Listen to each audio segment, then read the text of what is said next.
안녕하세요. 강북구립도서관 유튜브 구독자 여러분. 58회 도서관 주간기념 토크쇼 사서가봐라는 도서관입니다. 4월 12일부터 18일까지 도서관 주간입니다. 한국도서관협회가 1964년도에 처음 개최를 했는데요. 이 책과 도서관의 봉사가 개인의 일상생활, 나아가 국가의 교육 발전과 문화에 지대한 영향이 있다는 걸 알리는 연중 행사입니다. 올해 어떻게 하면 이 도서관 주간의 의미와 맞는 행사를 기획할까 고민을 하다가 이 사서들이야말로 이 도서관 주간의 의미와 가장 부합하는 사람들이 아닐까 생각을 해서 오늘 두 분을 모셨습니다. 네, 이승현 사서님과 양지은 사서님이십니다. 네, 안녕하세요. 안녕하세요. 저희 출연에 응해 주셔서 너무 감사해요. 저희 유튜브 구독자분들에게 자기소개 부탁드릴게요. 네, 안녕하세요. 저는 사서의 일이라는 책을 쓴 양지윤이라고 합니다. 현재 경기 북부 끝자락인 동두천 사동초등학교 옆에 위치한 작은 도서관 지혜의 집에서 사서로 일하고 있습니다. 올해로 사서로 일한 지는 11년 차가 되었고요. 틈틈이 책과 관련한 지역 문화 활동도 하면서 살아가고 있습니다. 네, 이 사서의 일이라는 책은 제가 지난 10년 동안 도서관에서 만난 사람들과 또 읽었던 책에 관한 이야기이자 도서관 업무뿐만 아니라 제가 사서의 일을 하면서 느꼈던 것들에 대한 기록을 담은 책이라고 할 수 있습니다. 네, 안녕하세요. 저는 사람들에게 보물 같은 책을 찾아주는 도서관 사서 이승현입니다. 네, 반갑습니다. 저는 작년에 사서 엄마가 알려주는 집콕 책류가라는 책을 출간했는데요. 그 이후에는 사서 엄마라고 많이 불리우고 있어요. 도서관 사서라고 하면 책을 많이 볼 것 같고 또 아이들에게도 책을 많이 읽어줄 것 같다고 말씀을 하시는데 사실 꼭 그렇지만은 않거든요. 대신 책에 대한 어떤 좀 편견이 덜하고 좀 편안한 마음은 있는 것 같아요. 그리고 제가 이제 아이를 키우고 있다 보니까 많은 분들이 우리 아이는 책을 별로 안 좋아하는데 어떻게 해야 돼? 아니면 좀 좋은 책을 추천해 주세요. 이런 말씀을 많이 하세요. 그래서 그런 질문들을 제가 좀 정리하고 제가 아이와 책 읽었던 경험과 도서관에서 활동했던 그런 경험들을 좀 모아서 이렇게 책을 쓰게 되었습니다. 네. 네, 저는 진행을 맡은 강북문화정보도서관 사서 김지우입니다. 그 사서가 바코디언이라니와 도서관으로 가출한 사서를 썼습니다. 저희 셋 모두가 책을 쓴 사서인데요. 일을 하면서 책을 썼다고 하면 주변에서 되게 많은 관심을 받습니다. 저 같은 경우는 좀 내부 비판적인 이야기가 있어서 그런가 같은 사서분들에게 되게 속 시원하다는 이야기를 많이 듣곤 했어요. 혹시 두 분은 출간 이후에 기억에 남는 일이 있으신가요?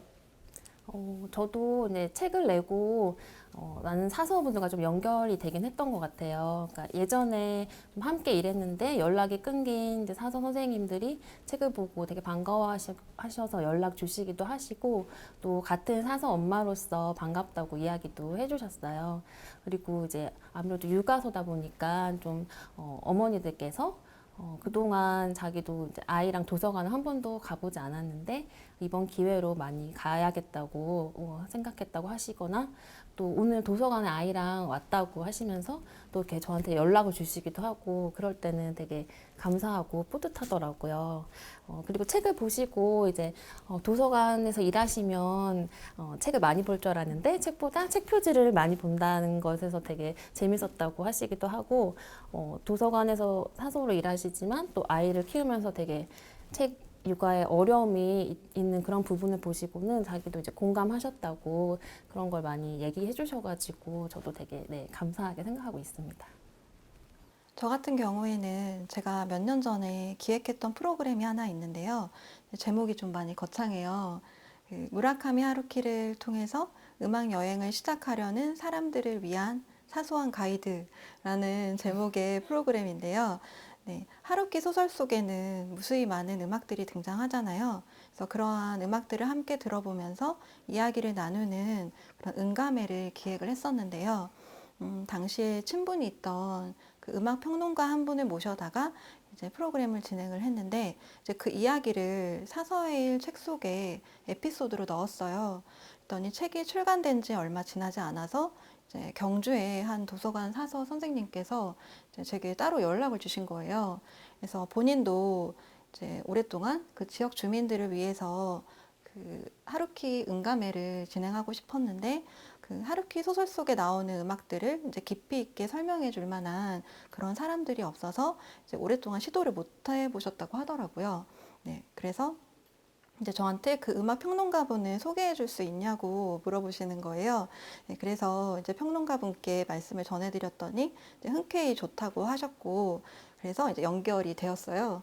그래서 작년 연말에 그 경주에 있는 도서관으로 그 평론가분이 내려가셔서 이제 응가매를 무사히 진행을 했다고 해요. 그래서 이 사서의 일이라는 책이 그 경주의 한 그 도서관 사서 선생님께 이제 조금이나마 도움이 되었다는 그 사실이 좀 기쁘기도 하고 또 신기하기도 해서 기억에 남습니다. 네, 책이 정말 정보 공유에 좋은 도움이 되었네요. 제가 사설라서 그런가 이 세 분의 책을 딱 보니까 주제 분류가 다 제각각입니다. 이제 책 육아 같은 경우는 육아를 다루기 때문에 500번대 기술과학으로 분류가 됐고요. 사서의 일은 에세이라서 800번대로, 그리고 바코디언 같은 경우는 이제 물원정보학이라고 해서 0번대 총류로 갔습니다. 이렇게 다 제각각인 이유는 셋 모두가 하고 싶은 이야기가 달랐기 때문이라고 생각해요. 두 분은 책을 쓰게 된 집필 계기가 어떻게 될까요? 네, 저는 조금 개인적인 이야기일 수도 있을 것 같은데요. 사실 아이를 낳고 나서 제 일상이 많이 달라졌어요. 그러니까 그동안은 그 전까지만 해도 이제 저에게 약간 집중을 했다면 이제 아이를 낳고 보니까 모든 게 약간 아이 중심으로 돌아가더라고요. 그래서 저의 하루 일과도 이제 집, 회사 이 테두리를 벗어나지 못하는 그런 삶이 계속 되던 거예요. 그래서 그게 되게 힘들었고, 항상 육아도 제대로 못하고 일도 제대로 못하고 그 사이에서 되게 아슬아슬하게 줄타기를 하고 있다는 그런 생각으로 항상 긴장하면서 살아왔던 것 같아요. 근데 제가 이제 얼마 전 둘째를 낳고 육아휴직을 하고 조금 쉬면서 이제 저에 대해서 조금 돌아보는 시간을 갖게 됐는데요. 그때 제가 물론 사서로서도 엄마로서도 잘 하지 못한 것도 많았지만 또 그래도 일을 하면서 아이를 키우는 저에 대해서 조금 스스로 좀 칭찬도 하고 그래도 어떻게 이렇게 할 수 있었을까 이렇게 생각을 해봤는데요. 그 가운데는 책이 있었더라고요. 그러니까 저도 책을 읽고 책을 통해서 좀 마음이 흔들릴 때 그걸 다잡을 수 있었고 또 아이에게 뭔가 정서적으로 해주고 싶은데 그러지 못했을 때도 책을 읽어줌으로써 그래도 좀 그럭저럭 내가 괜찮은 엄마지 않나 이런 생각을 많이 했던 것 같아요. 그래서 지금 육아로 좀 힘들어 하시는 분이나 뭔가 나를 찾고 싶은 분, 또 책을 통해서 아이와 뭔가 교감을 하고 싶은 분들에게 도움이 되면 좋겠다는 생각으로 이런 책을 쓰게 됐습니다. 네. 저는 저희 도서관 근처에 그 제가 단골로 다니는 책방이 하나 있었어요. 현재는 문을 닫았는데 그 코너스툴이라는 이름의 동네 책방이었어요. 근데 사실 제가 일본어 번역가로도 활동을 하고 있거든요.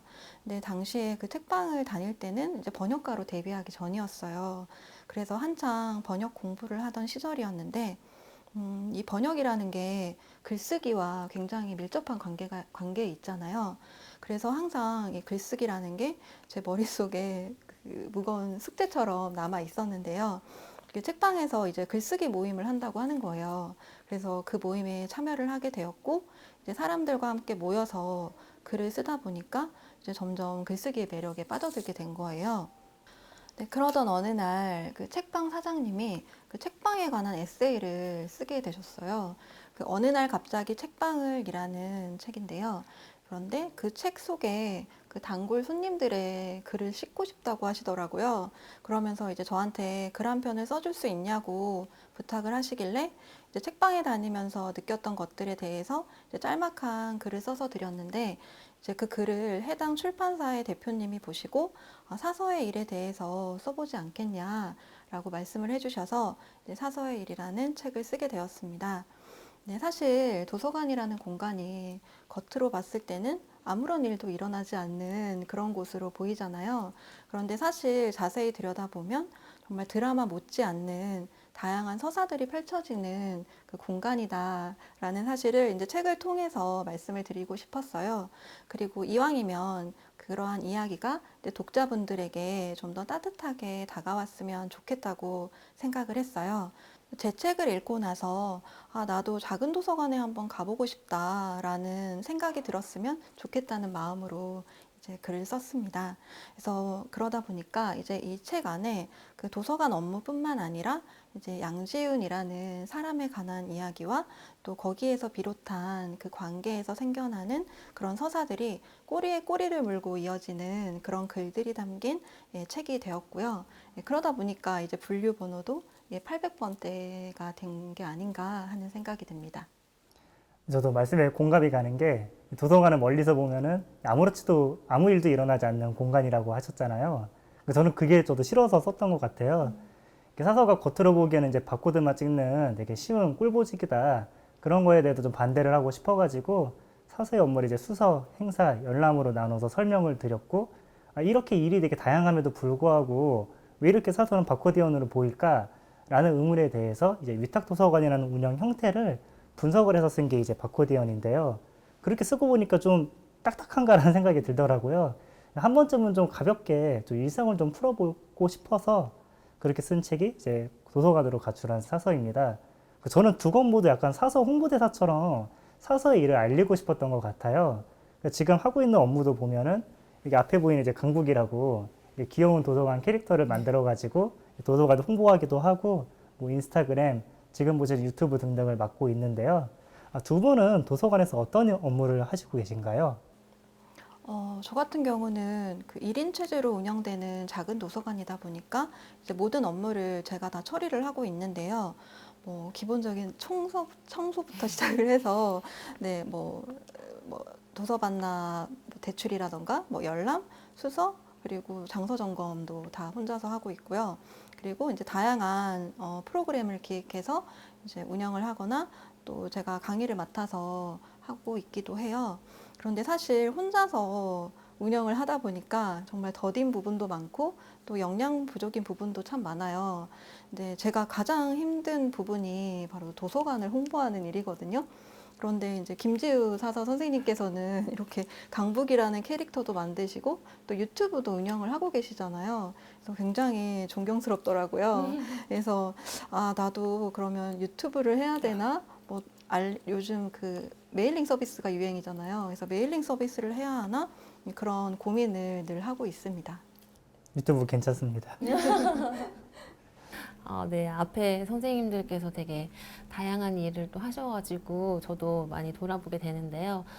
저 같은 경우는 사실 얼마 전까지만 해도 도서관 자체의 일이라기보다는 좀 거리가 있는 일들을 했던 것 같아요. 그러니까 도서관 어떤 행정 업무라든지 뭐 예산이라든지 시설 관리 이런 쪽 일을 또 한동안 되게 오래 했었는데 또 다시 최근에 와서는 다시 이제 열람실로 돌아와서 이제 책 행사라든지 아니면은 큐레이션이라든지 이런 쪽 일도 하고 그리고 장애인이나 이제 노인분 같은 소외계층을 위한 서비스도 업무를 맡고 있는데요. 여러 가지 이런 일들을 하면서 항상 느끼는 거는 사서는 역시 일당백을 해야 된다. 어느 도서관 어느 자리에 가든지 경력이 뭐 신입이든지 아니면 저처럼 뭐 10년이 넘는 사서라고 해도 항상 멀티플레이어로 해야 되고 우리는 약간 보이지 않는 곳에서 계속 사서 고생하면서 일할 수밖에 없는 운명이지 않나 그런 생각이 듭니다. 네, 맞습니다. 저희가 이렇게 바코드형처럼 보이지만 이렇게 멀티플레이어로 여러 가지 일을 하고 있는데요. 큐레이션 업무도 이제 하시니까 책 읽으면서 인상 깊게 읽었던 구절 중에 하나가 그 편독을 허하라였어요. 그 아이들이 편독을 해도 괜찮다고요? 근데 사실 어른들도 자기가 좋아하는 책의 장르가 다 다르잖아요. 그러니까 소설을 좋아하시는 분도 있고 또 뭐 역사책을 좋아하시는 분 아니면 자기계발서를 읽는 분 이렇게 다 다른데 그러면서 우리가 좋아하는 그런 주제의 작가를 보면 되게 설레기도 하고 또 신간이 나오면 막 빨리 읽고 싶고 이런 어떤 즐거움을 그 속에서 찾을 수 있는데요. 그러니까 아이들도 마찬가지인 것 같아요. 그러니까 자기가 좋아하는 분야가 있다는 거는 그 주제에 관해서 내가 어떤 책을 고를 수 있을지 그런 고르는 기쁨도 있고 또 보는 즐거움도 있고 계속해서 그 분야를 알고 싶은 그런 호기심도 있을 수 있기 때문에 편독이 나쁜 건 아니라고 생각하고요. 저희 아이 같은 경우는 요즘에 그리스 로마 신화에 빠졌는데 얼마 전에 이제 아빠 책장에서 그 이윤기님의 그리스 로마 신화를 꺼내가지고 이렇게 보려고 하더라고요. 그래서 제가 보기에도 되게 그 책이 어렵다고 생각이 했는데 이제 아이는 그게 관심이 있다 보니까 그렇게 어려운 책도 좀 서슴없이 이렇게 꺼내서 볼 수 있었던 것 같고 그 기회로 이제 아빠랑 그런 책 이야기도 나눌 수 있는 계기가 됐던 것 같아요. 그래서 자기가 좋아하는 분야가 있다는 거는 지금 현재도 책을 좋아하지만 앞으로 아이가 또 컸을 때 뭐 책과 좀 멀어질 수 있는 또 그 시간이 있을 텐데 그 시간에도 이제 좋아하는 분야를 통해서 그게 마중물이 돼서 또 다시 책과 가까워질 수 있는 계기가 될 수 있는 것 같아요. 그래서 책을 좋아하고 편독이 있는 그런 건 단점보다는 전 장점이 많다고 생각합니다. 제가 편독에 대해서 뭔가 오해를 하고 있었다는 생각이 드네요. 혹시 양지훈 사서님은 이승현 사서님의 확장 독서처럼 뭐 추천하는 독서법이 있을까요? 좀 약간 비슷한 것 같은데요. 저는 이제 한 가지 책을 꾸준히, 그러니까 끝까지 완독하는 스타일이 아니라 하루에 5권에서 6권의 책을 돌려가면서 읽는 스타일이에요. 그러니까 아침에 이제 새벽에 눈 뜨자마자 읽는 책이 있고, 화장실에서 읽는 책이 있고, 그리고 점심시간에 읽는 책이 또 있고, 그리고 이제 하루에 한두 편씩 읽는 시집이 있고, 또 이제 침대맡에서 잠자기 전에 읽는 책이 있는데, 그 잠자기 전에 읽는 책이 이은기의 그리스 로마 신화예요. 근데 정말 재밌거든요. 네. 그래서 이렇게 책을 읽다 보니까 그 5권에서 6권의 책을 이제 완독하는 날이 오잖아요. 그러면 성취감이 정말 그 두세 배더라고요. 그리고 또 이제 매일매일 조금씩 나눠서 읽다 보니까 전날에 읽었던 내용을 뭐 잊어버린다거나 그런 거 없이 꾸준히 이어서 책을 완독할 수 있는 것 같습니다. 네, 그래서 하루에 여러 권의 책을 돌려 읽는 방법 추천드립니다. 여러 가지 책 읽기 방법이 있으니까 본인에게 맞는 방법을 찾아서 독서를 하면 좋을 것 같습니다. 양지훈 사서님 책 읽으면서 좀 공감 가는 에피소드가 많아서 좋았어요. 그 중에 하나가 열람실 이야기인데 그 초등학생은 책을 빌리지 않고 가져가고 중학생은 도서관에서 연애를 하고 고등학생은 막 담배를 피우고 열람실에 있다 보면 좀 많은 사람들과 부딪히잖아요. 이런 걸 어떻게 대처해야 되는지 좀 제가 조언을 구할 수 있을까요? 사실 제가 사서의 일 책 속에 썼는데 막 서가 구석에 숨어서 혼자 맥주캔을 따고 술을 마시는 이용객도 있었고 또 이제 도서관 입구 앞에 이제 진을 치고 앉아서 위협하듯이 떠들어대는 그런 불량 학생 무리들도 참 많았어요. 네, 사실 처음에는 이제 저에게 그렇게 불편을 주는 그런 이용객이 오면 제가 먼저 이게 마음의 문을 닫아버렸던 것 같아요. 그런데 그렇게 하다 보니까 그 이용객이 올 때마다 제가 너무나 스트레스를 받는 거예요. 그래서 이제는 이제 전략을 바꿨어요. 근데 제가 이제 최근에 그 다정한 것이 살아남는다라는 책을 읽었거든요. 그런데 그 안에 이런 구절이 있더라고요. 우리의 삶은 얼마나 많은 적을 정복했느냐가 아니라 얼마나 많은 친구를 만들었냐로 평가를 해야 한다. 이것이 우리 인류라는 종이 살아남을 수 있었던 숨은 비결이다라는 문구였는데요. 이제 그래서 저는 전략을 이렇게 바꿨어요. 모두와 친구가 되어야 되겠다. 네, 그래서 이제 도서관에 한두 번이라도 찾아온 이용객이 있으면 이제 일단 그분의 얼굴을 다 익혀놓고 이제 뭐 대출받는 업무를 할 때 친근하게 말을 건다거나 이제 대화를 하려고 계속 시도를 했어요. 그러면 대부분은 이제 선뜻 대화에 응해 주시더라고요. 그래서 그렇게 하나둘 친근함을 쌓아가다 보면 이제 나중에는 그분들이 도서관과 저의 입장을 먼저 생각을 해주시고 그리고 도움을 주시더라고요. 근데 사실 이거는 제가 작은 도서관에서 일하고 있기 때문에 가능한 부분일지도 모르겠는데요. 어쨌든 저는 이제 전략을 이렇게 바꿨습니다. 네, 모두와 친구가 되자. 네, 저는 그러니까 도서관에서 겪은 일들을 사실 얘기하자면은 1박 2일도 모자랄 정도로 그냥 다양한 일들을 많이 겪었던 것 같은데 요즘 들어서 생각하는 거는 그러니까 도서관이 물론 이제 세상에서 가장 낮은 문턱이고 우리 개인적인 서재이기도 하면서 모두의 서재이기도 한데 도서관에 오시는 분들은 조금 자신의 관점에서 여기 도서관을 보는 것 같아요. 그래서 이 각각의 여러 분들의 어떤 그 호불호를 어떻게 맞춰야 될까 그게 제일 고민이더라고요. 특히 이제 어떤 분은 도서관에 오셔서 책을 연체하시면은 이제 당연히 그 연체하신 기간만큼 책을 못 빌리는 거는 어느 도서관이나 다 똑같은 규칙인데 나는 좀 특별하기 때문에 뭐 지금 이 책을 나 꼭 봐야 되기 때문에 좀 빌려달라든지 아니면 세상에 안 되는 게 어딨나요? 뭐 이렇게 말씀하시는 분도 있고, 또 어떤 분은 이제 기침하는 소리나 이렇게 책장 넘기는 소리마저도 너무 예민하셔가지고 시끄럽다고 하시는 분도 있는가 하면은, 또 어떤 분은 노트북을 막 하시면서 이제 자기 막 중얼중얼 뭔가 이야기를 하시면서 이렇게 소음을 만들어내시는 분도 있어요. 그래서 그분은 또 여기가 되게 편하게 난 이용하는 중이다 이렇게 말씀하시더라고요. 그래서 아, 이걸 어떻게 할까 이렇게 생각을 했는데, 사실 저도 처음에는 어떻게 말할지 좀 두렵기도 하고, 내가 괜히 이렇게 말하면 괜히 민원만 만들지 않을까 이렇게 생각을 했는데, 그냥 되게 허심탄회하게 얘기를 하자고 마음을 먹고 웃으면서 그냥 얘기를 했어요. 그랬더니 오히려 그분께서도 웃는 얼굴에 침 못 뱉는다고, 그러니까 기분 나빠하려고 하시다가도 그냥 아, 알겠다고 약간 이렇게 그냥 수긍을 좀 해주시더라고요. 그래서 저는 나름의 이제 비법이라고 하면은 비법인지 모르겠는데, 그냥 정말 편하게 그냥 그냥 우리 친구한테 얘기하듯이 그냥 편하게 다가가서 저도 그냥 허심탄회하게 이렇게 솔직하게 웃으면서 얘기를 하면 조금 그분들께서도 이렇게 수긍을 하셨던 것 같아요. 네. 아, 편하게 웃으면서 모두와 친구가 되면 되는 거였네요. 제가 두 분 선배님을 모셔가지고 좋은 팁을 얻은 것 같습니다. 저 이번 기회에 저희 이승현 사장님에게 또 팁을 구하고 싶은데요. 제가 그 영유아 자료실이라고 이제 새싹 자료실로 업무 분장이 바뀌었어요. 그러면서 북스타트라는 사업을 맡게 되었는데, 이 사업이 너무 처음 하는 거라서 생소하거든요. 이 사업이 왜 중요한지 한번 말씀해 주시겠어요? 네. 북스타트, 그러니까 책으로 처음 이제 아이의 인생을 시작하자는 그런 취지로 이제 지역 사회와 그리고 북스타트 코리아에서 이렇게 하는 문화 사회 운동인데요. 이 운동은 그러니까 태어나자마자 책을 접하는 아이는 책을 좋아하게 된다는 그런 생각을 영국에서 처음 이제 가지고 시작한 운동이에요.